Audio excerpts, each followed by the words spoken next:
Niko njaa siwezi karanga, uwe hai shagala bagala. Niko tayari kulipa gharama, sitasimama maovu ya kitawala, sitasimama maovu ya kitawala. Ufisadi, ubinafsi, ukabila, kuuza sura wataki kuuza sera, undugu ni kufaana. Sitasimama maovu ya kitawala, sitasimama maovu ya kitawala. Hatujapatifa una deserve bila kasha makashfa. Hii society Kenya wanaeza share nyungu ya busa ama keto ya shisha. Because unasikia echo. Unajua thamani ya mali na size ya kiburi. Eyo. Ujaibiwa jua una kitu risking jail time, police bullet more. Lakini bado tunaibiwa tu. Lakini wezi dismiss justice in a bay. Mwizi ana 40 days, 65 days later, anaendelea ku grow fatter. Do anything for power, ready to lose their head for presidency. Bora waione kwa currency. Sababu gani si kwa fake plane na ambulance? Mimi flangani, nimezoea the same feeling. Matatu zikipitia pot mtaani. Juliane, yeah. Niko njaa siwezi kanga, uwe hai shagala bagara. Niko tayari kulipa gharama, sitasimama maovu ya kitawala, sitasimama maovu ya kitawala. Ufisadi, ubinafsi, ukabila, kuuza suza wataki kuuza sera, undugu ni kufana. Sitasimama maovu ya kitawala, sitasimama maovu ya kitawala. It's another big day. Kama kawaida tuko ndani ya nyumba. Show kubwa. Siasa mtaani bana. Mambo si barabara chingu. Naomba jani masi chakule fike tumboni ikitoka kwa sahani. Policeman anapiga rungu, mwalimu daktari anamurishia kiagas, na mtoto wake anarudishwa nyumbani ana school fees analipopina. Na siwezi karanga, uwe hai shagala bagala. Niko tayari kulipa gharama, sitasimama maovu ya kitawala, sitasimama maovu ya kitawala. Ufisadi, ubinafsi, ukabila, kuuza sura wataki kuuza sera, undugu ni kufana. Sitasimama maovu ya kitawala, sitasimama maovu ya kitawala. What a beautiful song manze, kutoka kwake Juliani. Sijui kama tunaweza pata wasanii kama 5 hivi kama Juliani ambao wanaongelea wa Kenya. Kenyans down here we are really suffering. Hata mimi nikiwa included. Au sio? Welcome to the show bao kubwa. Tuko ndani ya Pibs FM 97.6 ndani ya Kiambu County. Show ikiwa bab kubwa, yani siasa mtaani. It's all about politics. Today tumekuja kuongelea siasa, economy, kila kitu about in the Kenyan society, in the Kenyan community is all about. Najua we are journalists, and tunaambiwa journalists we supposed to act as a watchdog to the society. So leo we are not like other Kenyan media. We are not going to mention because of the copyright thing. We don't have a lot of cash to pay them because of defamation, but leo tumekuja hapa hivi tunataka tuwachambulie kwa mapana na marefu, deep maze, tuweze kuongelea more about siasa. Mostly kitu tuta focus nayo sana it's the Kenyan economy. hii economy ya Kenya tunaendelea wapi, tunaelekea wapi. Na kama kawaida leo ndani ya nyumba hii show huwa inateka while before ipigwe, lakini ikikuja kupigwa inapigwa kwa mpigo mbaya sana. So leo ndani ya nyumba kama kawaida I have my friend here. Atatuambia ni nani. Alafu hiyo zingine atatuambia ni nani anafanya nini. Alafu tuingie kwa hii show. Tuitembeze sambamba vizuri. Alafu I hope here we are not fearing. Yes, we are here to talk the truth. Tunaongea ukweli. Sisi ni wasema wa kweli, si ndio? Kama kawaida. So, ni aje bro? Asante sana bwana David. Mimi jina langu ni Brian Kithinji. Mimi ni mwanahabari katika kituo cha Mansa Media Africa. Unaweza tupata kwenye Twitter @mansamedia. Mtandao wetu ni mansamedia.africa, na uende pale na upate story zote za uchumi, biashara na pia siasa kadhaa katika bara la Afrika. Tumeendelea sana. The last time we had the show was back in hata IBC haikuwa imeitisha list ya presidential. Exactly. Tumekawia sana. How have you been? I have been good manze. Kungangana tu na economy ya Kenya, bado tunanua unga 200. Mimi sijapoa sana. Mdosi aliamua, alisema mafuta imepanda, mshahara itashuka. The most worst thing ni vitu zinaendelea kupanda, mshahara iko stagnant. Haipandi bana, mshahara iko stagnant. Yangu ilishukishwa. Yangu niliambiwa hapana. We are making losses currently. Bei ya mafuta imepanda, gari haiwezi toka ya kampuni, sasa itabidi reduce mshahara yenu. Na kama utaki, enda. Kuna watu wengi pale wanataka hiyo kazi. Pole sana bana. Lakini unajua hapa Kenya hata ukireduce na bado unafanya kazi, so long as you pay your bills and you pay your rent, at least unaweka kitu kwa meza. People outside here are really suffering. Ama mnisaidie na kazi kwa studio yenu. Nisaidie na hiyo kazi pia. Nitaongea na wakubwa nione kama naweza kupatia kazi. Karibu ndani ya show. Asante sana. Kule umetoka kuna kuko vipi? Ama kwenye mafuta kwenye unga ni 80. Nakwambia kwetu ni kama mawingu. Tunaona mawingu lakini hakunyeshi. Vumbi imejaa huko. Kwani unatoka Kitengela? Nimetoka Juja bana. Sisi ni wale tulimaliza shule tukakosa fedha za kuhamia kwingine. Tulibaki Juja. Vumbi imetumaliza. Usomea JKUAT. Ukaona instead kutoka hapo hivi around Juja Gashororo hapo juu kukosa hela.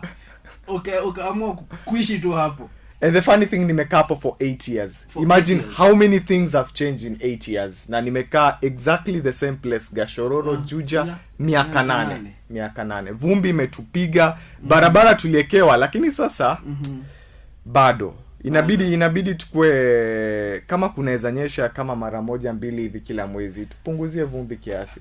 Na homa imejaa pia, lakini kila kitu iko shwari. Karibu ndani ya show.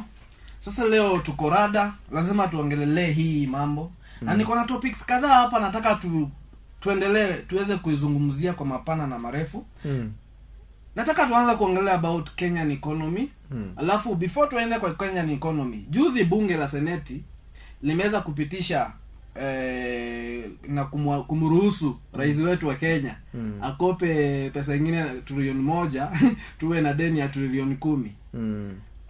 According to you, wewe unaona hii tuendelee kukopa madeni or what can we do? Tunaweza fanya nini? Because deni zimeendelea kukua. So we akaendelea kukopa hii. Unajua Uhuru nikana anajulikana sasa hii baba wa madeni.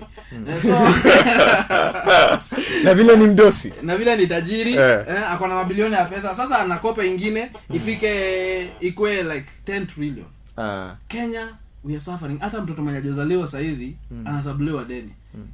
Kila mtoto ambaye amebeba kwa umbu saa hizi anasabuliwa deni 10 trillion. Watu tunaelekea wapi kama Kenya? Hebu tuambie. Asante sana David kwa hiyo swali, lakini ningependa tuiweke into context kwa sababu ya shida yetu especially katika media. Hatupendi kuweka hizi maneno into context na kuelezea Wakenya vile vitu vinaendelea.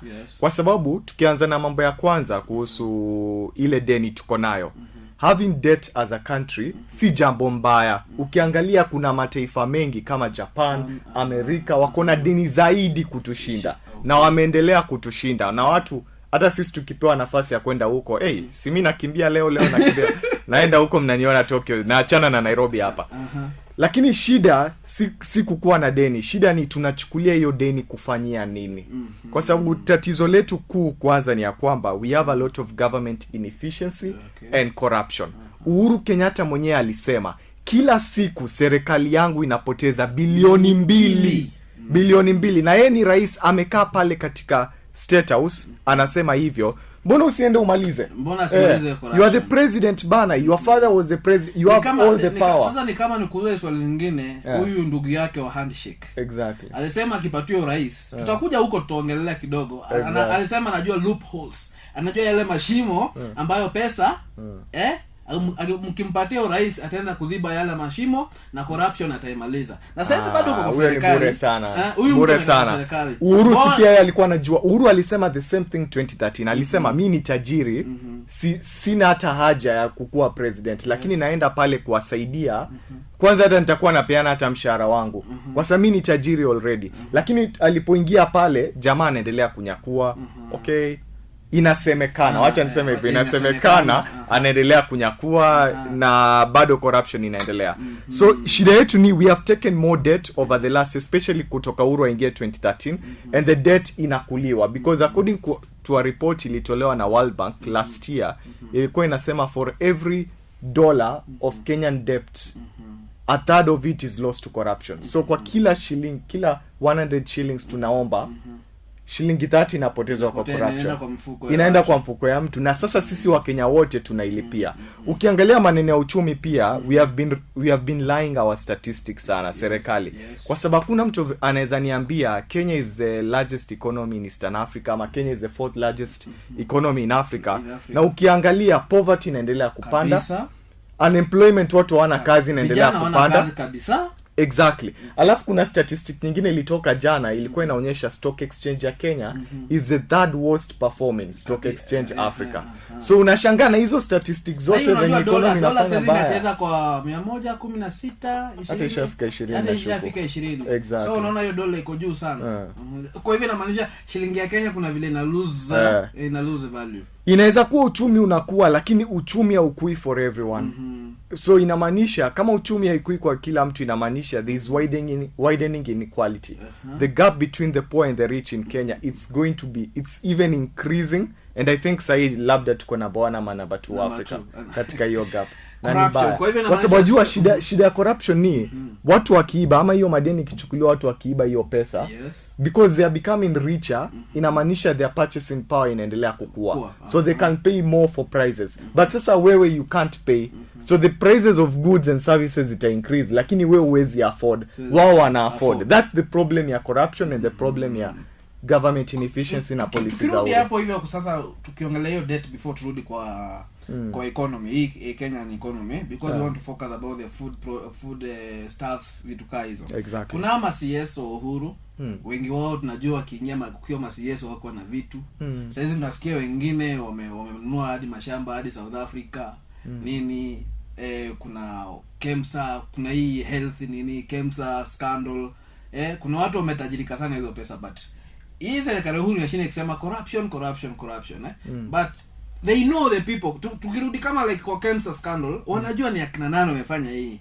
Lakini nende hiyo story na kufika pale na kanyagiwa, but the same people bado wanashida, wanarudi wakituambia nikiingia kwa serikali ndamaliza corruption. Nikikuja kwa serikali hiyo corruption inaisha. Waongo sana, washenzi sana. Kwa sababu wajua na hiyo corruption ya juu ni mbaya. Na wajua corruption ya juu hata inafanyika katika kila nchi. Kila nchi lazima kuna president ama minister anaiba. Shida yetu ni kila mtu kwa serikali hadi watu wa chini wanaiba. Na tunajua tunaibiwa wananchi, because unaona kama katika Kiambu County kila mtu mwenye ako na bar lazima apeane shilingi 500 kila siku. Na polisi wanakuja hiyo pesa. Hiyo wajua ni corruption. Kwa sababu uko na license, uko na kila kitu na bado unaitisha pesa nyingi sana kukata hiyo permit. Exactly. Town pale hata ukiwa na biashara bado lazima uchotee kanjo pesa. Kanjo lazima akuja. Hiyo pesa yote ya corruption ya huku chini, hiyo ndio hata tatizo, hiyo ndio inaniuma sana. Kenyatta haina shida, wacha inaweza kuwa huko juu, wacha waendelee hiyo hatuwezi maliza, to be honest, hiyo haiwezi isha. Lakini corruption ya huku chini, unaenda kupata ku-apply passport pale unaitishwa 10,000. Hiyo ndio shida kubwa sana. Na hiyo ndio inatufanya corruption haiwezi isha. Na mimi nashukuru haiwezi maliza corruption kwa sababu wajua kuna ile kitu inaitwa hana ile moral authority. Ni kama we ukiwa mwizi, wezi enda uambie mtu anafanya ukaaba, unajua kitu unafanya ni mbaya, hebu achana na uasherati. Wezi. So kuna ile moral authority kwa sababu ya Kenyatta na familia yao wenye wamefanya. Hawaezi maliza corruption. Uhuru ananona kila siku. Uhuru peke yake ama kila mtu ameingia serikali? Kwa hiyo serikali yake ukiangalia basi nini kila mtu ananona. Kina Sabina Chege ambao wanauzika na hii mambo, nilisikia kwa fununu na kwa hii mambo ya Kenya scandal akiingia serikali sasa hizi unamuona vile anatoshana. Achana hata na hao juu pia wananona hata wa chini. Juzi kuna marafiki wangu wamepata makazi kwa immigration nini. Sasa hii jamaa wako na mavitambi. Hizo pesa ni wapi? Na tunaambiwa mshahara wao tunajua ni 60,000 per month. Ukipata ukikata taxation inakuja 45 inaweza kuruhusu kule nyama choma kila siku? Hapana. So shida yetu ni tunajua corruption iko na Uhuru haizi maliza kwa sababu already his family walifanya tamu yake hata ishaisha. So before tukimaliza hapo, nini tunafanya according to you? Nini tunafanya ili tuweze kumaliza hii corruption kabisa? Okay. Wajua, let me be honest about it. Mimi nashuku and I know this is controversial kwa sababu I don't support Ruto fully kwa sababu pia yako na corruption yake, but so as well as every leader kwa Kenya, because pia Raila ako na story za corruption. Exactly. Kila politician Kenya ako na historia ya corruption. But kitu nafikiria kwa nini Ruto anaweza maliza corruption more than Raila ni kwa sababu Ruto atamaliza hii maneno ya familia kubwa ya wale matajiri walituibia pesa kuanzia 1963 hadi 1980 zile familia, alafu wakaconsolidate ile mali kwa familia zao. Ruto atamaliza kwa sababu ataingia pale kwa sababu Ruto hajatoka hizo familia. Alitoka familia maskini. Ametoka familia maskini amefika juu. Hata kama pia aliiba kufika juu. Exactly, hatukatai. Lakini kwa sababu ile uchungu na ile ya kila mtu akue na fair chance anaweza maliza hizo maneno za familia kubwa. Tuseme that's why inamaanisha like these dynasties, that's why inamaanisha wako against it. Exactly. That's why watu wameganga Gideon Moi, Uhuru Kenyatta wameganga kusupport Raila. Kama anasema ni msafi kama pamba. Kabisa. Mutula kwa sababu wote familia zao they benefited between 1963 na 1980 kutoka kutuibia mali yetu. That is a fact. Hiyo kila mtu anajua. So mimi nashuku hapo sana Ruto could be better place kwa sababu Raila akiingia ni ngumu kwa sababu kama reform za land Raila hizi zifanya. Uhuru ni rafiki yake. Utashika mashamba aje na mtu wa mashamba tunamjua ni nani. Tutakuja hapo ni sababu kuna swali lingine tutakuja hapo. So wacha tuongelelee tutoke hapo kwa madeni. I think msikilizaji ameweza kuelewa about the Kenyan debt. So tukuja kwa Kenyan economy. Kwa hii economy let us focus. Kwa chakula, petroli, petrol kwanza inapanda kila mwezi. Si ndio? Kila mwezi petroli inapanda. Na hata kama kuna place tuseme wasikilizaji kama place huko fare ijapanda, you're too lucky. Sababu kama sasa tuseme like sisi watu tuna stay hapa hivi, watu wana stay like around Kiambu. Kwenda Tao kitambo kwa nalipa 30 bob, sometimes 50 kama ni mingi. Sasa hizi pesa kidogo unaweza lipa kwenda hapa Nairobi na Kiambu only like 14 kilometers to Nairobi, you pay 70 bob or 100 shillings. So because of the high price of petrol au petroleum, sindio? So economy, unga Kenya, we produce maize. Enda Rift Valley, Ocean Gishu, Western Kenya, enda to Trans Nzoia County, we have a lot of maize which is being produced from there. Tangu lini tuna produce our own maize Mkenya wa kawaida akanunua unga kwa shilingi 200? Haya, sasa kuna ile context ilikuwa nasemea. Sasa ukiweka kwa context ni the reality is Kenya tuna produce enough food kutulisha with the exception of ngano. Ngano ndio atupanja kutosha. Hiyo si nyingi. But the rest kama maize, mahindi, beans, maragwe, yale mengine hata sukari tuko na we produce enough to feed ourselves. Yes. Na hizi vitu zinaenda wapi? Sasa shida ni hivi, wajua toka na hii ni jambo lilianzia katika Kibaki lakini haikuwa sana kwa Kibaki. Uhuru alipoingia ali-extend sana. What happened is that wakati Uhuru aliingia priority iliwekwa to importing goods from other countries. Yes. So kama sahi, and the reason kwa nini ilikuwa, that's when ilikuwa nasema whoever ataingia president next anafaa kuangalia zile deals zote, all the trade deals Kenya ili sign with other countries wakati Uhuru alikuwa president. Kwa sababu most of the time, and I know hii ni controversial kusema, lakini mara nyingi hizo deals zilikuwa zinasainiwa in a way familia Kenyatta ita benefit.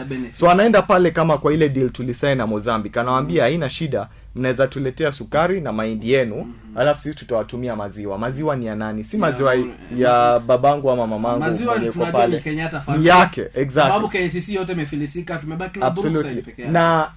Na hata wacha tuongelee kiasi venye alifilisisha, akahakikisha maziwa ni yake yote. KCC ilikuwa zile cooperatives za wakulima wa kawaida katika kila eneo. Kabisa. Alihakikisha ya kwamba wale zile cooperatives hazina fedha za kulipa wakulima wao, and he killed that, exactly. So ilikuwa you either comply to demands za Brookside ama kama sio hivyo funga kampuni yako, we baki na ng'ombe zako wachinje ukule huko Christmas.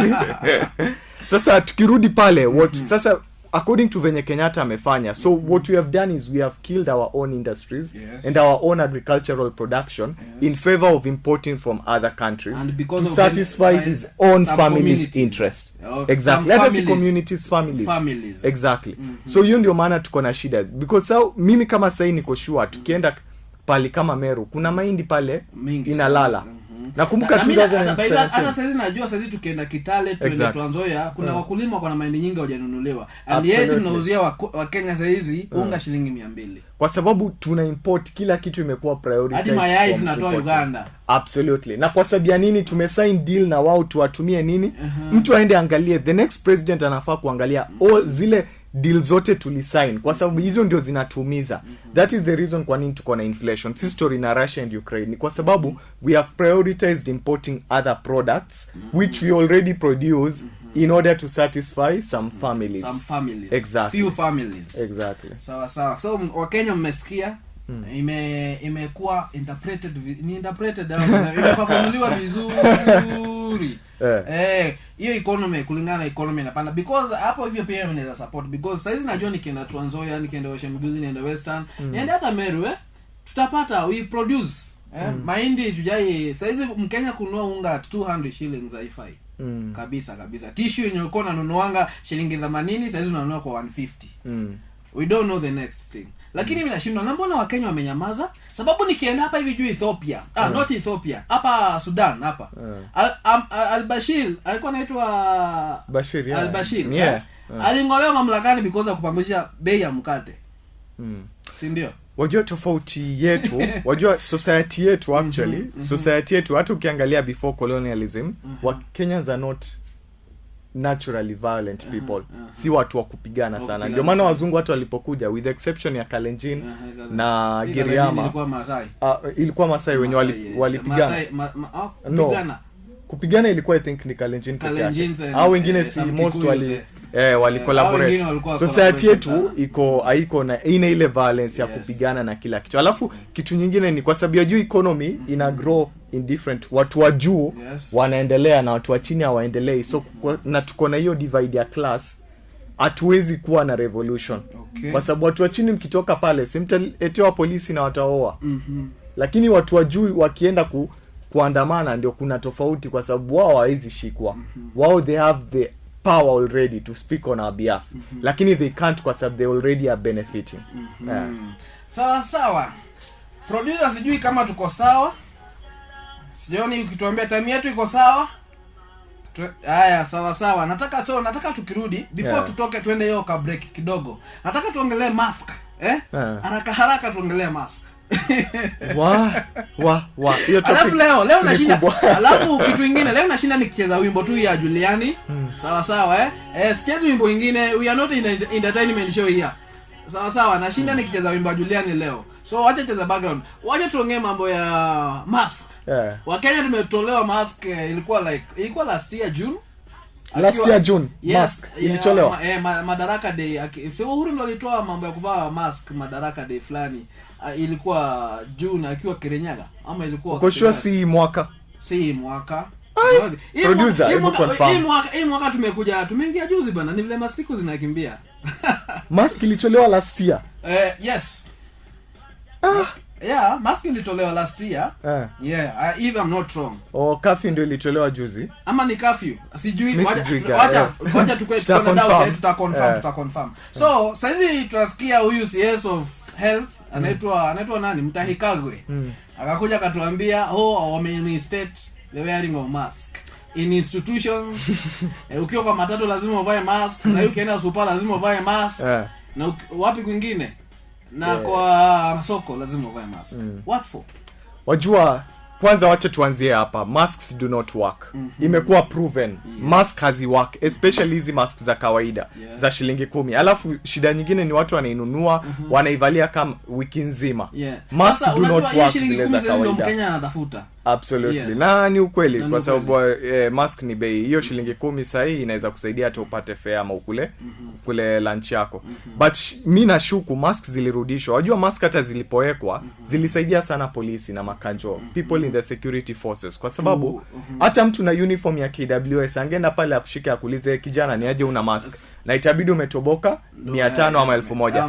Na walifanya purposely kwa sababu I'm sure Uhuru Kenyatta sitting in the security committee, they knew ya kwamba police are collecting money from this. They knew it. Now of course hiyo pesa ilikuwa inawafikia, even if it's not the president directly, basi ma commanders, ma regional commissioners, niko sure hiyo pesa ilikuwa inawafikia because they knew. Kitu yenye wangefanya ni wangeintroduce kama venye Tanzania Magufuli walifanya. Kukue na app, ukishikwa, not app like code. Na sasa hivi venye tuko na M-Pesa, ukishikwa unalipa hiyo pay bill pale, fine yako unapewa receipt. Si tuko na M-Pesa, Kenya ndio the home of M-Pesa, wangefanya hivyo. Lakini hawakufanya kwa sababu hiyo pesa ilikuwa inaliwa na polisi. Na mimi nashuku sahi mask imerudishiwa na itawekwa in all public places, niko sure. Because of two things. Number one, they want to create a cash cow for security officers ili support election wakifanya rigging, security officers support. Kama venye 2017 ilifanyika. Unakumbuka wakitupwa Nyanza nini? Wajua before that, unakumbuka kulikuwa na recruitment kama 2 za polisi ilikuwa zimefanywa within the year, na wakaongezewa mshahara ili wakuwe compliant. So nashuku hiyo ni kuintroduce a cash cow kwa kupata support ya. Alafu ya pili ni mimi nashuku ya kwamba they want to gradually introduce Kenyans to COVID cases are rising, so we'll have to put a lockdown during elections. Na mimi naona exactly. Not just pesa, tuweke lockdown wakati wa election ama curfew wakati wa election ili msiweze kuandamana. Exactly. So mkibiwa kura Rift Valley ama Nyanza ama wapi amwezi andamana, kuna curfew, baki nyumbani, COVID inapanda. Exactly. So mimi nashukuru hizo reason mbili, si maneno ya COVID. Wacha tu take break kidogo, alafu tunarudi after a short time. Sasa Jona la namu jijopefu wakianika mkono refu na vipocket wanyonge na maskaza kwa wahofu wezi ni kerubo Kenya ni kama boxing hakuna sababu what we have kontrata siezi karaka uwe hai shagala bagala niko tayari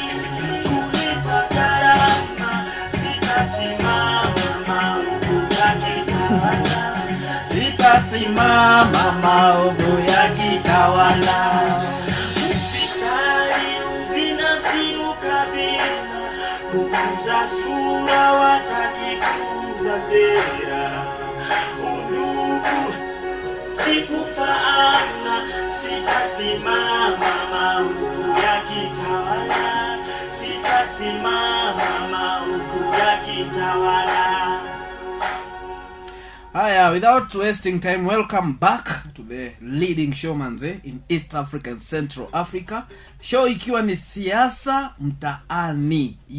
Siasa mtaani. Na kama vile unavyosikiliza show imepamba moto hapa. Tumekuja kuwajulisha ukweli, we just discussing about the truth, about the Kenyan economy, kila kitu ambayo inaendelea hapa Kenya. Tuweze kuwajulisha. Unajua kuna watu kule nje wajui what is happening. Kuna mtu akabonya ndio anamuuliza nini inaendelea Kenya sasa hizi. Hata mwenyewe afahamu. Unajua sasa wa Kenya ni kutafuta. Economy imekuwa mbaya, kila kitu imekuwa mbaya. kila siku ni kutafuta. Nikipitia mtandao wangu hapa naona kuna mtu fulani anajiita Brian Babu, anasema ako Juja. Anatupata kwa njia iliyo sawa kabisa, njia iliyo mru, anasema tuendelee na kazi nzuri. Kuna mwingine anajiita Hari, anasema pia yeye ako pale hivyo Juja tu Jaikwat. Anasukumana na medicine. Watu wa Juja, asanteni sana. Anasukumana na medicine, sijui anashindwa, ananiuliza sijui kama kimaliza medicine atapata kazi ama atajiwekea kliniki yake. Usijali bro, ngangana tu, ngangana. Anasema anatupata kwa njia iliyo safi kabisa. Tuendelee na kazi nzuri.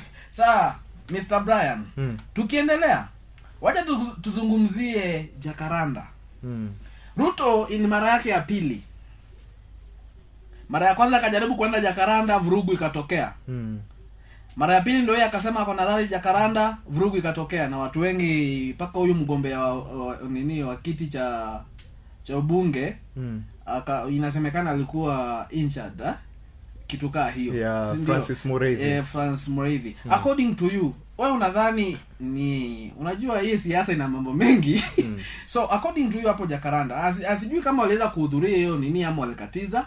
So according to you, unaweza ambia watu ni watu wa Azimio walipanga ama ni watu wa UDA ama Kenya Kwanza walipanga vurugu itokee ndio waonyeshe, wajaribu kuchafulia mtu yule mwingine jina, waambie huyu mtu, waseme huyu mtu ni mtu tu wa vituko, ni mtu tu wa gashia, ni mtu tu lazima anapanga hizi vitu ni hizo aweza kutoboa. According to you utatuambia nini? Hiyo si ni swali rahisi sana. Of course ni Babu Owino. Wajua sisi tulipokuwa tunasoma university, Babu Owino alikuwa president wa University of Nairobi. Na tulikuwa tunaona yale maneno alikuwa anafanya. Kila mara ilikuwa ngatu comrade power. Exactly, kuorganize. Alafu wajua shida yake ni majority of zile strikes walikuwa kiorganize University of Nairobi. Haikuwa ni students, walikuwa wanaleta goons kutoka Kibera, Mathare, wanakuja wanafanya vurugu, alafu polisi wanakuja, alafu wanakuja polisi wakikuja, students ndio wanaumia kwa sababu wewe ni student, ujui nini inaendelea. Hakuna mtu amekuambia kuna maandamano inakuja, wewe unapatikana pale utachapwa.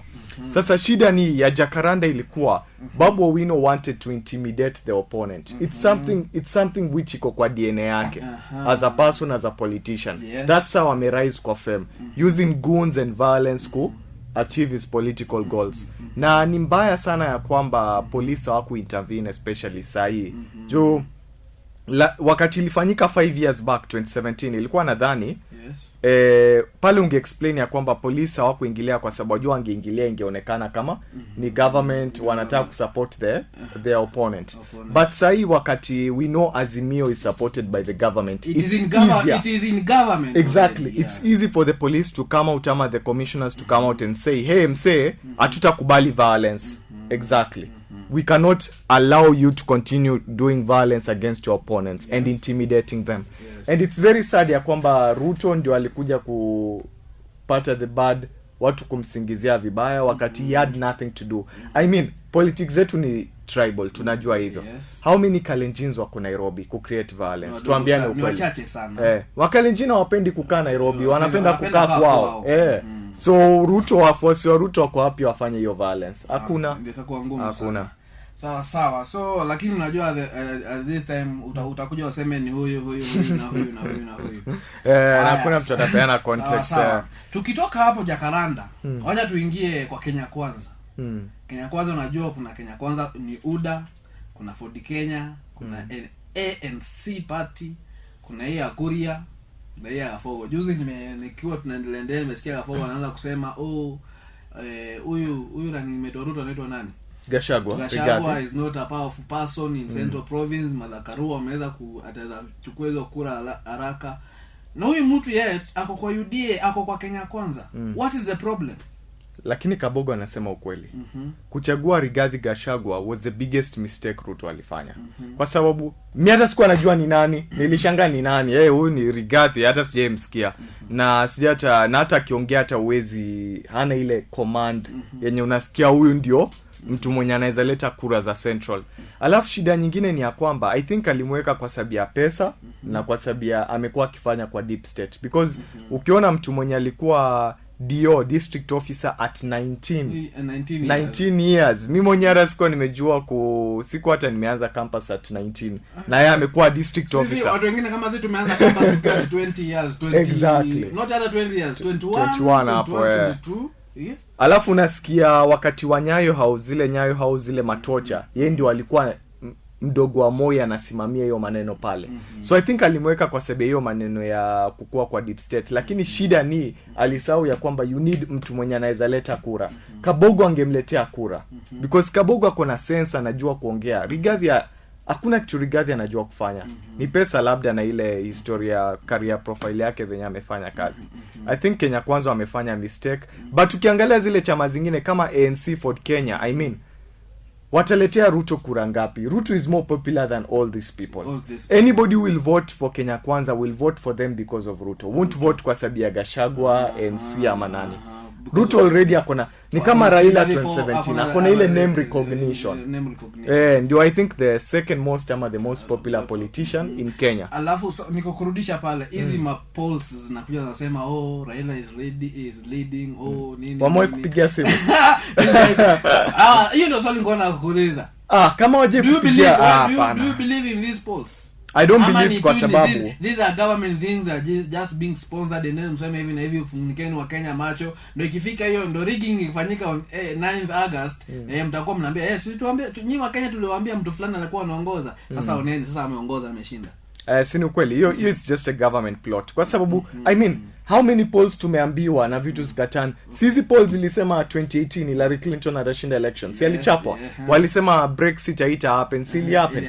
Opinion polls zimekuwa wrong from time kutoka kitambo. Mimi sijaipigiwa simu. Kwanza hata kujua mtu mwenye amewaipigiwa. Hata by the way hata nilikuwa nimesahau tuongelee Sakaja kidogo. Nimeona nyingine ya Nairobi hapa juzi imesema sijui Raila is leading Nairobi followed very sijui close Ruto amedrop alikuwa 26 sasa ako 25%. Polls hivyo. Kuna wakati tena TV walifanya yao wacha niseme sababu walikuwa poll sitaogopa kusema walifanya yao national media groups ndio wakasema mtu fulani anaongoza akifuatwa na huyu ndo alikuwa kuongoza. What do you think about that? Opinion polls are never to be trusted.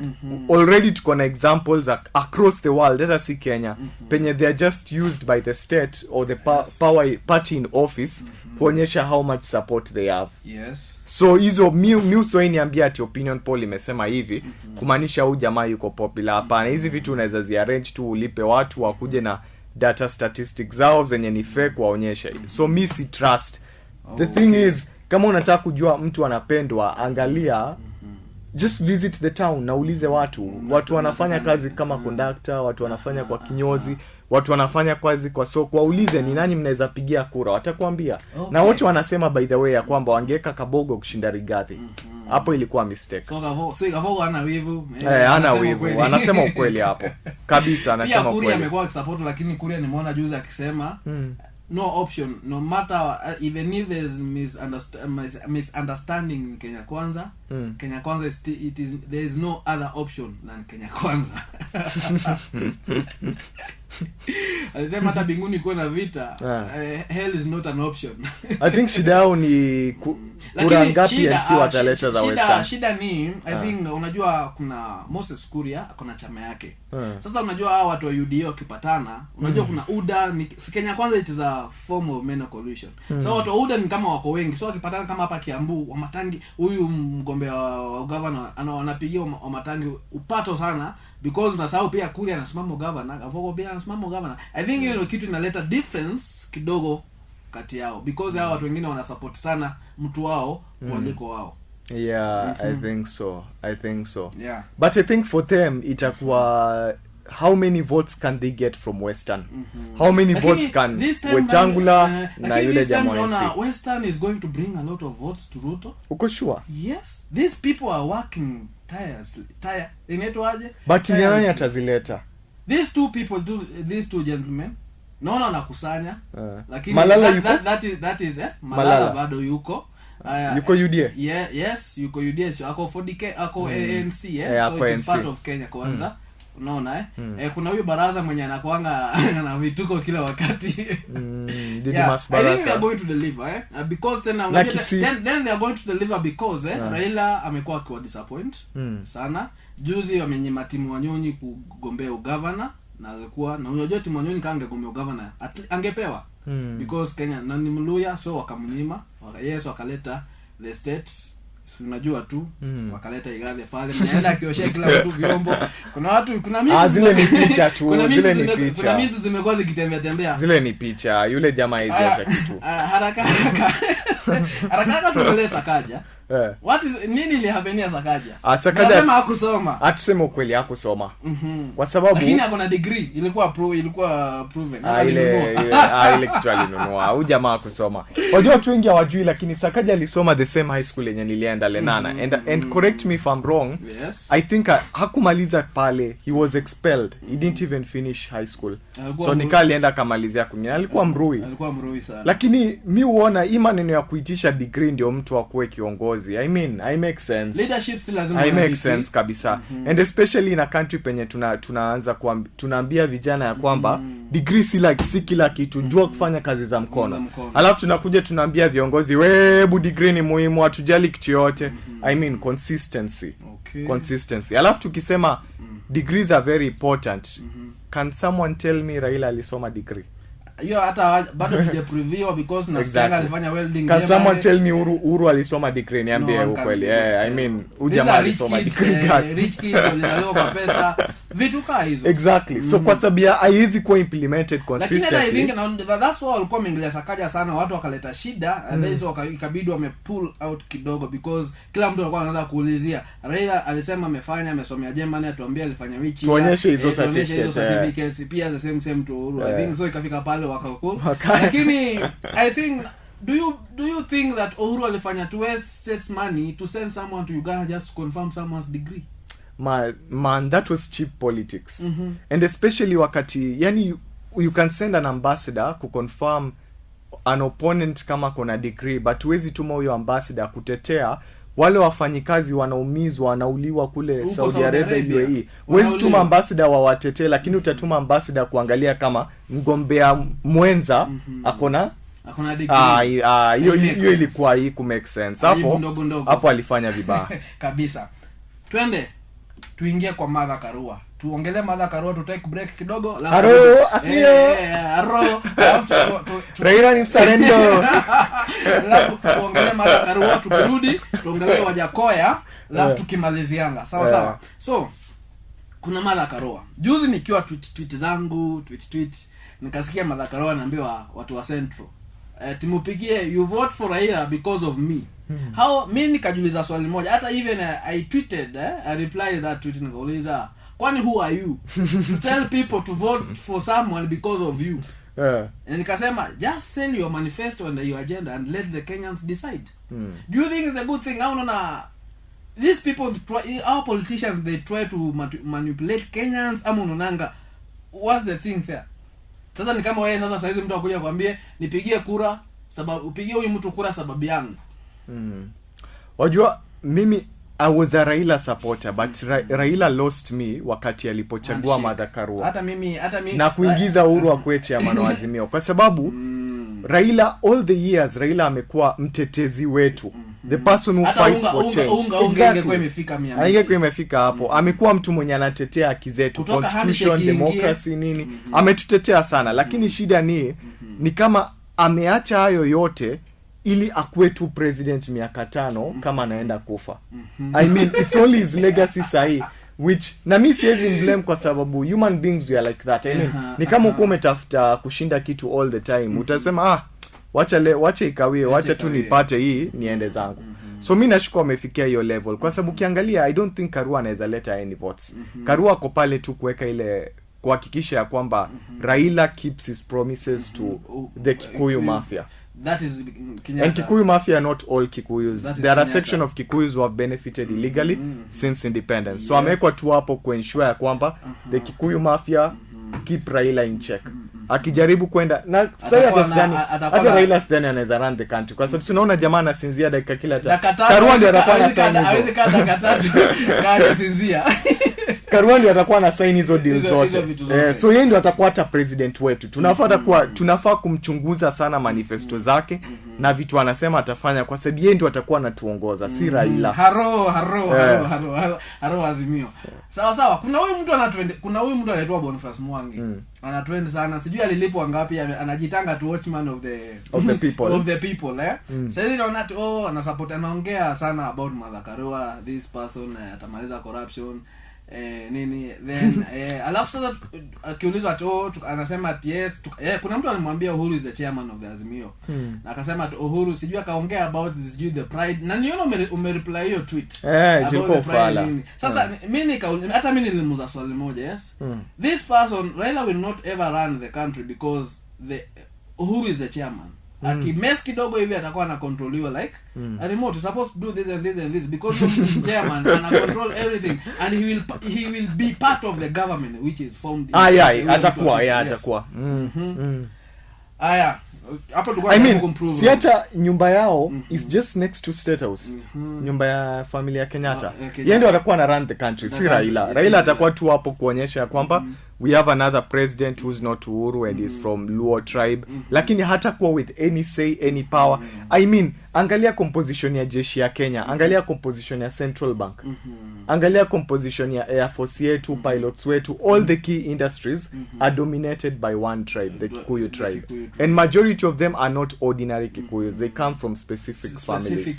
Exactly. There is no way Raila atakuwa na say pale. Yeye atakuwa tu hapo tu kuonyesha kwamba we have change, lakini there is no change. Kwa hivyo tuendelea kulonga hata 500. Na ndio maana it's the first time ever, I don't know kama imefanyika kwa historia ya dunia, hata chana historia ya Africa, penye the outgoing president supports the opposition leader. It's very unique. It never happens anywhere in the world. There is a reason kwa nini, because anajua the only way to protect my interest is with Raila. Sawa. Nataka tutake a very short break. Turudi tukuja tuongelele Wajakoya. The fifth mwenyewe. Nimesema leo ni Juliani we are not in the entertainment show maze. So stay tuned as we take this short break. We'll be right back.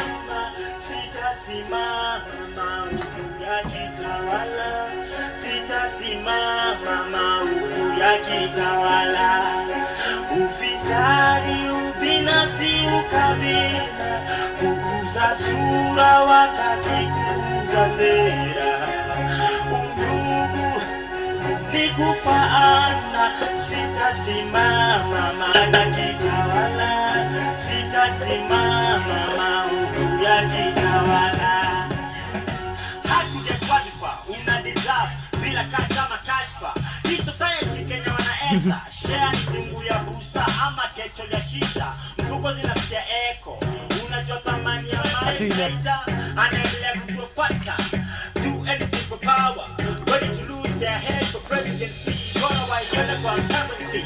Sababu gani ziko affected. We're not going to take much time manze. Welcome back to the biggest show manze. Tuambie ukweli, tunazungumza ukweli ndani ya siasa mtaani. Tuzungumzia yote yanayojiri na yote yanayoendelea. Sawa. Sasa my friend Mr. Brian, tumerudi. Nataka tuongelee Wajakoya. The fifth. Ukisema Wajakoya unasema the fifth mwenyewe. Do you think this person has afanya watu waende kwa inaitwa running what? Runoff. Runoff.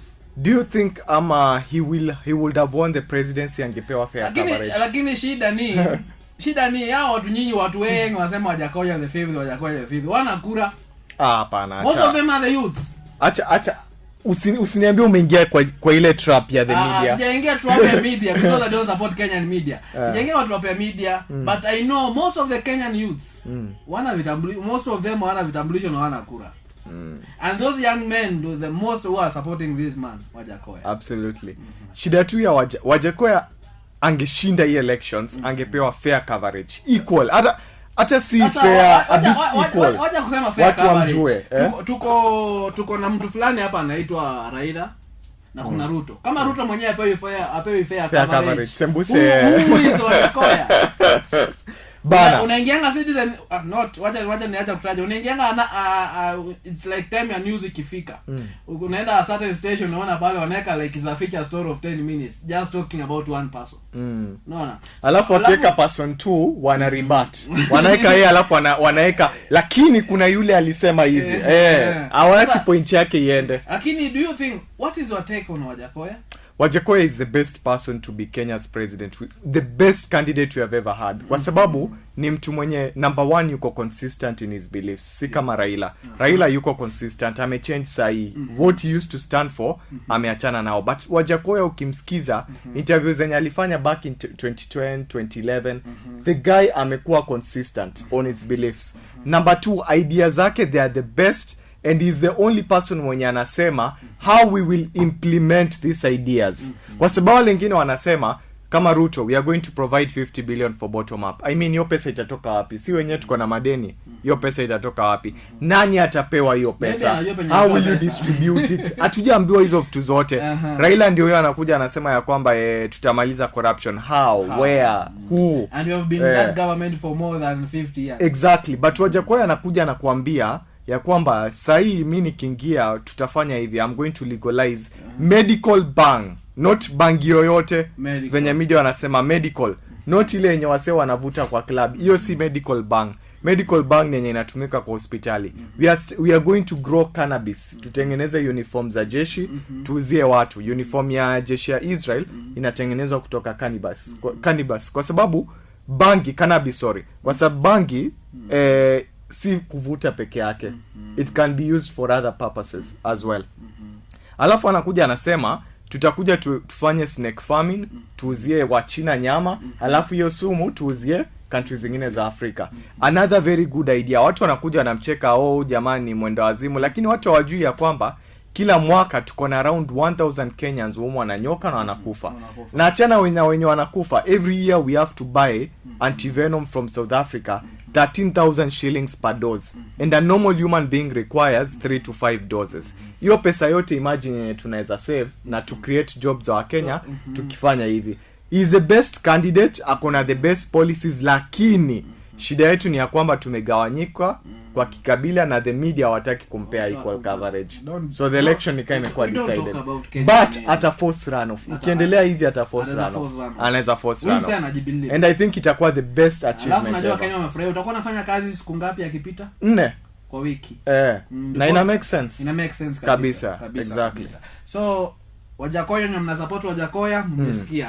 Mimi sina shida, mpigie kura. Atakao unataka kupigia Raila Maruto kura, mpigie ili tuende runoff, ili ma politicians wetu waone ya kwamba maneno za ukabila hii generation yetu hatujali. Si tunataka sera. Kwa sababu even if Wajakoya atashinda sahi, niko sure ame open up a pathway penye in years to come we can have a president hata kutoka Pokomo or any other tribe, kwa sababu we won't be looking at tribe. Exactly. Sawa. Tuachane na Wajakoya. I hope umesikia, umefafanulia vizuri kabisa, si ndio? Tuongelee Uhuru Kenyatta kidogo tu. According to you.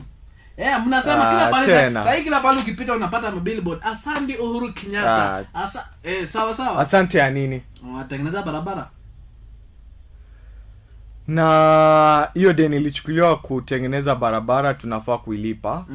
Na hiyo katika hiyo barabara imetengenezwa, pesa imekuliwa, like the road. Kama hiyo barabara value yake ilikuwa 10 billion, tuliomba 30 billion. 20 billion ikaliwa. Exactly. Alafu wajua it's very funny, lakini I don't know kama watu wengine wame notice hizi projects za infrastructure za Uhuru, hata SGR, hata ukiongeza SGR zote zimetengenezwa without a vision or a purpose. Unaona kama expressway venye imetengenezwa, alafu sasa tunaambiwa haikumalizwa, kuna section inafaa ijengwe hadi town. I mean, ukiwa unatengeneza huko unafikiria hivyo. SGR mtu anatengeneza kutoka sijui hata haifiki Nairobi, haifiki Mombasa. Unashangaa boss, ulipokuwa unapanga hii kitu huko unafikiria kwamba watu wanafaa wapelekwe Mombasa, hakuna mtu anapanda kushukia Miritini. So inamaanisha I mean ni kama watu wametengeneza hizo projects hawako wanafikiria, they didn't have a vision.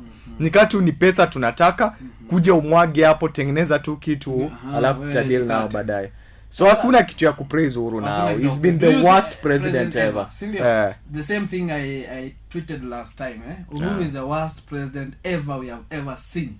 Exactly. Sawa. Na hapo kama uko na swali unaweza kama uko na swali, amesaidia matajiri wake kupata makazi na dogo. Because hata kama tuseme for example ametengeneza barabara. Sawa. Yes, ametengeneza barabara to ease infrastructure, vitu kutoka kwa mashamba kuja sokoni. Exactly. But hizi vitu bado ni expensive. Si ndio? Vitu bado ni expensive. Kuna wakati unafika pale siku moja waru unanunua 200, 180, 150. So na ni vitu zinatoka kwa mashamba zetu na kuna infrastructure mzuri, so inamaanisha hizo vitu zikitoka kwa shamba zinafika kwa soko on time, so that na si barabara kila mtu wewe huwezi tumia expressway imetengenezwa Wayaki wewe mkiongeza, I mean mimi pitia Wayaki wewe sijui kwa wapi hata unaona. Sawa. So wewe umesema kwamba hakuna legacy mzuri tutamkumbuka. Hakuna legacy tutamkumbuka. But I think on a positive side amesaidia ku end tribalism inadvertently. He didn't mean to end it, but kwa sababu ametuletea shida nyingi, ametufanya tuanze kufikiria outside of tribe. Which I think ndio the biggest legacy yake. Kwa sababu ukiona sahi watu wako like mimi sijali kuhusu kabila yao mtu lakini nitampigia hivi. Ametusaidia hapo. Kuna mimi nimeona leo. Kuna mimi fulani nimeona leo. Uhuru akiwa ameketi pale hivi anaangalia. Na Wakenya mmetulia. Sijui niongeze bei ya stima hivi ama mwingine akamwambia bora tu usiongeze masiku ya miezi ya kuzaa. Sasa kuwa na watoto na hiyo uchumi pia ni tricky sana. Hata siku hizi bana. Wacha kuongelea hiyo. So tukifika kwa mada yetu ya mwisho sasa. Tukiongelea mada yetu ya mwisho. Najua mambo ni mingi lakini tuwezi ongea yote, tunaweza fika hadi kesho, sio? Kabisa. So nataka tuongelee mada yetu ya mwisho kabisa. So tuseme kuna hawa wakati wa presentation, kuna wao rejected aspirants wenye walikuwa wanataka kusimama urais, IBC kasema hapana because of this and this and this and this. Kuna mtu kama Wanjigi, sawa. Kuna aliambiwa ati amesoma lakini haje graduate. Amesoma kama akini haje graduate. Alafu kuna Walter Mongare, kuna Madhiora, sawa na watu wengine kama hao. Wacha za ghetto, you patana na River, no more nitaliva. Hand to mouth, ushasikia maskini na ugua gout. Nikiwa na nguvu ya kungoa reli, definitely kuinua kura sinzito. Ukiingiza kwa ballot box, chagua kiongozi wa kweli. Jona la namu, jicho mbevu, wakianika mkono refu, na viko geto jonge. Na vama skaza, kwa wahofu, wezi ni keruko. Tena ni kama boxing, hakuna sabu, wapi, what we have. Niko njaa, shagala bagala. Niko tayari, nipagara. Sitasimama maovu ya kitawala. Sitasimama maovu ya kitawala. Ufisadi, ubinafsi, ukabila, kuuza sura, wataki kuuza sera. Undugu ni kufana. Sitasimama maovu ya kitawala. Sitasimama maovu ya kitawala. Sawa. Sasa tulikuwa hii place. Nataka tuongelea kina Wanjigi ambao walikuwa wanataka kusimama urais lakini IBC ikasema Wanjigi nasikia amesema lakini bwana ngoja kugraduate December. Ili postpone to December, so ana degree. Lakini me sometimes I wonder why these people are very rich, they have billions, they have millions of money, but wana degree. Ati mtu akitaka kusema kitu ndio wanasema ati ndio alikuwa amesoma sasa anakimbia kwenda kutafuta degree. Nini inakuwa mbaya? Kwa sababu ukiangalia they come from rich families, number one.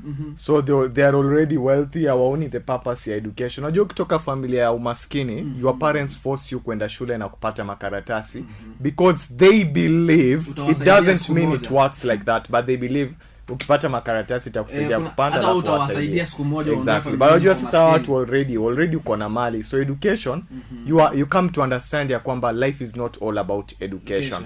Which actually makes sense and it's true. Na kwanza hii masomo yetu ya Kenya ngumu hiyo, mnafozea watoto wetu masomo mengine ngumu, hapo in life it doesn't help us. Kwanza masomo ya 844 haujatumia Venus na Jupiter. Natumia Venus, nimetumia Venus na Jupiter. Pluto. Sasa haujaitumia bado ama Neptune. Unajua watu, mimi am a journalist. Sasa mimi ni journalist. Sasa Neptune, Pluto, maybe tuongeze watu wa weather forecast. Unatoa weather forecast, maybe wanatumia vitu kama hizo. Sasa wewe inakusaidianga wapi? Hainisaidii. Ni vitu tu nilijua tu. Wewe sasa ni journalist, at least biology kuna pale inakusaidianga ku apply vitu. Tukuja kwa mtu kama chemist. Mimi chemist inanisaidia. Molecules nini inanisaidia? Tukuja ufanye ma lab test za kwenda wapi? Bunsen burner una kwa nyumba. Amaya doctor. Sawa. Kuna mwingine alikuwa anaitwa Walter Mungari na kuna Maviora huyu mwenye sijui ni kujigamba ama sijui ilikuwa ni kuonesha, alikuwa anataka kuonesha watu nini, akachukua volt yake, akachukua kibriti akachoma. What is your take on that? According to me ilikuwa ufala. It was babyish, a very childish act kwa sababu if you are frustrated by the system, you don't burn your documents kama mtoi. Wajua mtoto ka akililia sweet alafu usope ukatai kumnunulia, anaenda pale anachukua hata kikombe anairusha chini. Unaweza understand, lakini wewe ni mtu mkubwa bana. There is a better way. Ange explain, angesema kwamba I'm frustrated by this. Let me now go and form a movement to be against, to go change the law. Exactly. But saa nika alikuwa anatafuta the fame ya kuchoma idea. Alitrend. So I think alipata Maviora. Alafu ulikuwa na Walter Mungare pia.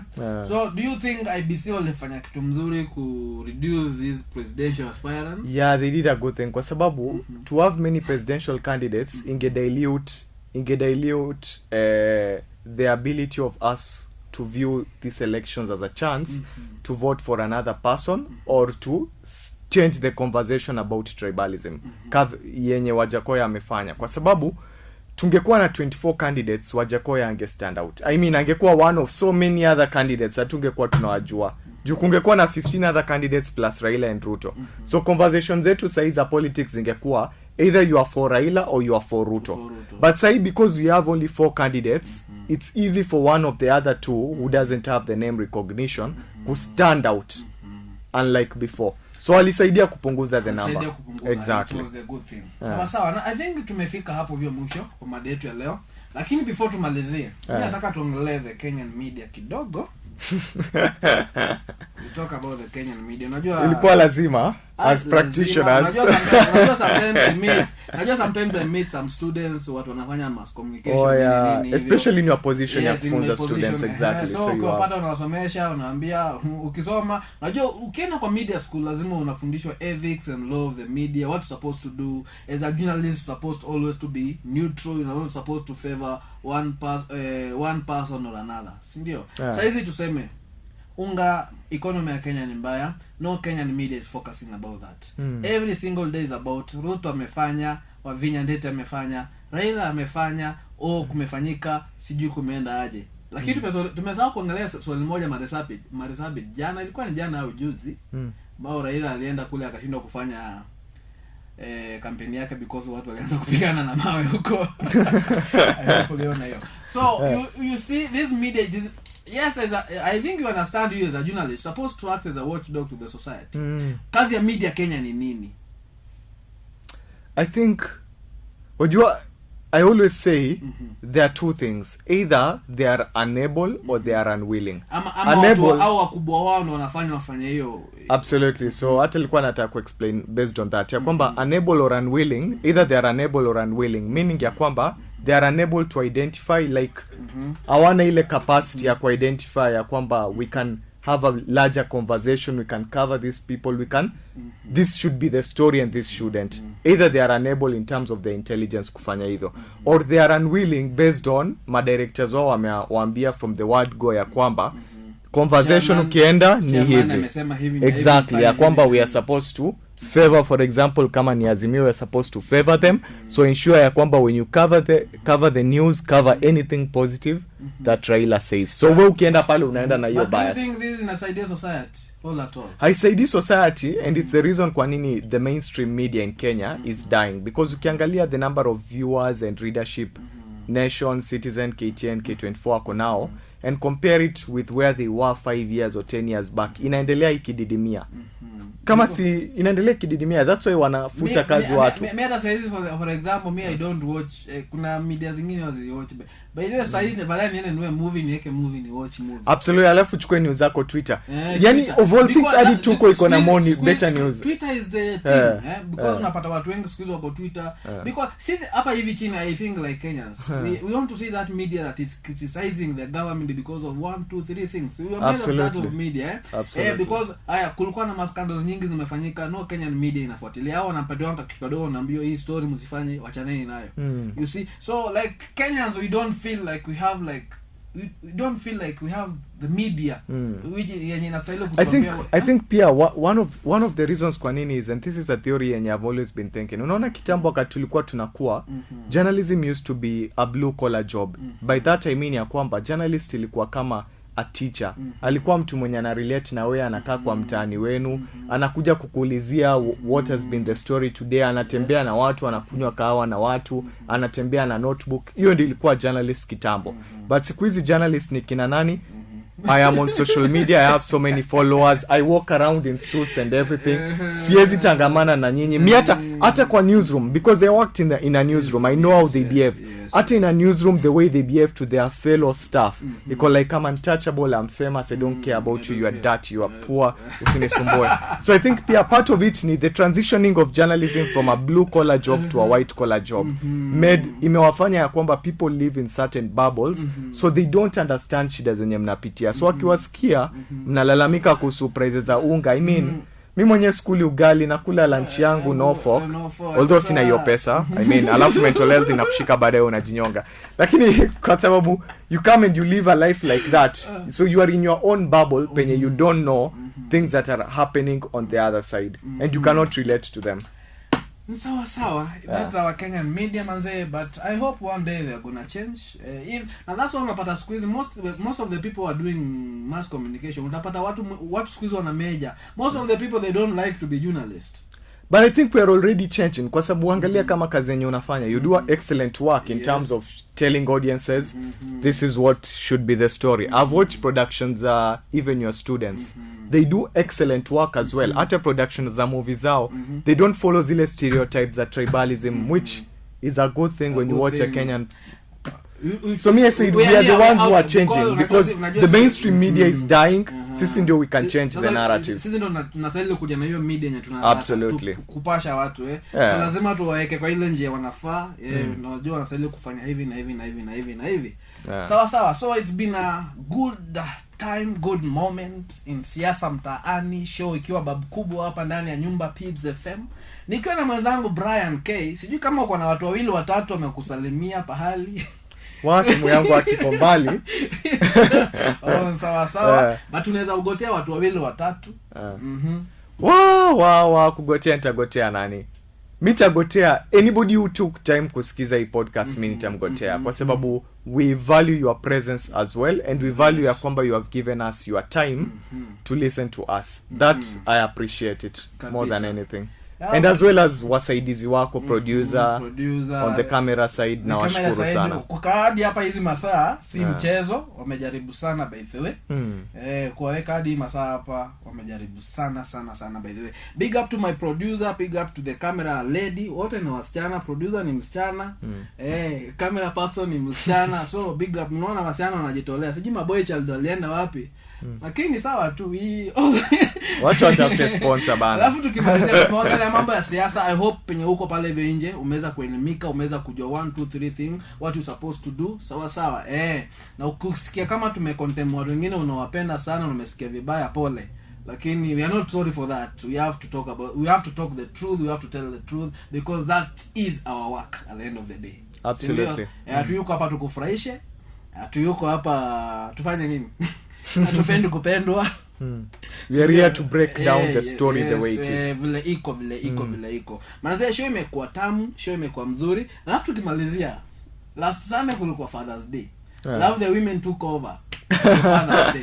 They never understood the reason of the Father's why there is Mother's Day, Women's Day na kuna Father's Day. Mbona wachukue mimi hata nilishindwa kupost baba yangu the same day because uko WhatsApp kila pale unaenda happy Father's Day to that one woman who bana na kuna Mother's Day. Unaweza celebrate wakati wa Mother's Day. Wako na siku mbili. Exactly, women's na hiyo ya Mothers. Na Mother's Day. Wanaume so celebrate hapo. Why can't you give that time, that moment, celebrate your father? Fathers, they need to be celebrated. By the way, they work a lot outside there. Si hata kuna wababa wamelea watoto wakiwa peke yao. Mbona wakati wa Mother's Day wasemangi to all fathers? Mbona Mother's Day wasemangi to all fathers? Alafu tukimalizia, by the way tujapiga advert leo manze. Kama wewe ni mtoi uko pale hivyo nje, unataka kujoin the best institution ever kwa hii kosi kama hii yetu ya journalism hii, huo naambia watu ukweli. Na unashindwa ni wapi utaenda no matter the grade that you have. Unajua ukiwa technical college, we don't look at your grade. So long as uko na kitu from C minor to D minor, D minor unaweza anza certificate, C minor to D plus you can do a diploma. Na ujitume in mass communication, journalism, media studies manze. Na unashindwa utaenda wapi? Kama unapenda upishi, kama unapenda hii course ya ulibwende na ususi, I mean cosmetology, kama unapenda mambo ya plumbing, kama unapenda electrical installation, vitu kama hizo, just join Petans School of Petans Business ni Petans business school ama school of Petans School of Business. Business studies, Petans Technical College. Manze inatoroka. Unajua tumeonea mingi mpaka na kama uko pale Venja, alafu tuko na brother school ni Petans Driving. It is everywhere in Kenya. By the way, ukiwa Eldoret, ukiwa Kitale iko huko, hata juzi wamefungua nyingine Narok. So everywhere. So kama uko mbali, you can just visit that branch next to you. Uliza maswali, they direct you to us. Kama sivyo, najua kila mtu ako na rukono ama rununu. You can just dial *483*460#. Follow the steps. Ama kwa lugha ya Kiswahili watu wa Mombasani, just ubonyeze *483*460 alama ya reli, yani ile hashtag. Ama unaweza tupigia, au you can call us 0707490390. Yani inamaanisha 0707490390. Na ukifanya hivyo utaweza kutupata. Join the best institution ever. Kama unataka kuwa kama mimi, the handsome boy, kijana mtanashati mwenyewe, the big journalist like my friend here Brian K, the big journalist, na nasaungu kuambianga yeye ni content creator. The best writer ever. Kama unataka kuwa mass communication is the thing manze. Kama unataka kuwa creative person, mtu anafanya mambo za graphic design, editing, video kama hizo, mass communication is the thing. Ama namna gani? Kabisa. Si ndio? Sawa. Tupatie handles zako tukimaliza unakupata. Handle yangu unaweza nipata Instagram @brian_kithinji, Twitter @briankith, Facebook Brian Kithinji. Namba siwezi peana. But ukienda hapo utapata namba yangu na tunaweza wasiliana. Kumbuka mtandao wetu ni mansamedia.africa kupata story zote kuhusu uchumi, biashara katika bara la Afrika. Okay, I have been your host, Maiwa David. Ukipenda unaniita the Big Bazoo. Nimeangalisha kofia nyuma. You can call me the Big Bazoo. Call me the handsome boy, the only man you are man in the society, kama kawaida. Ama ukipenda niite kijana mtanashati, na ukipenda zaidi call me the King Davido, nitaitika. Show imekuwa tamu, show imekuwa sawa. By the way, naweza patia na handles zangu pia. Ukiwa pale hivi Facebook unaweza nipata, Facebook niko na account mbili. Unaweza nipata @Maiwa David, na unaweza wengine unaweza nipata Davido Danboy. Ukiingia Twitter nipate @_Davido Danboy, David Maiwa. IG the same David Maiwa. Ni follow tubonge. Alafu pia Kings TV manze, tuko pale hivyo Facebook, tuko na page. Make sure ingia pale hivyo kama sasa podcast kai itakuwa pale. So ingia pale hivyo Facebook page manze. Make sure you follow, make sure you share. Share this content. Uko hapo hivyo support. Make sure information imefikia watu wengi waweze kusikiza. Tuweze kuelimishana, tuweze kujengana, kitu kama hiyo. Na pia tumefungua hivi leo tumeweza kuzindua YouTube channel. Enda tu pale hivyo YouTube. Search Kings Fraternity. make sure inaitwa King's Fraternity. It is not all about one person, it's a fraternity bana.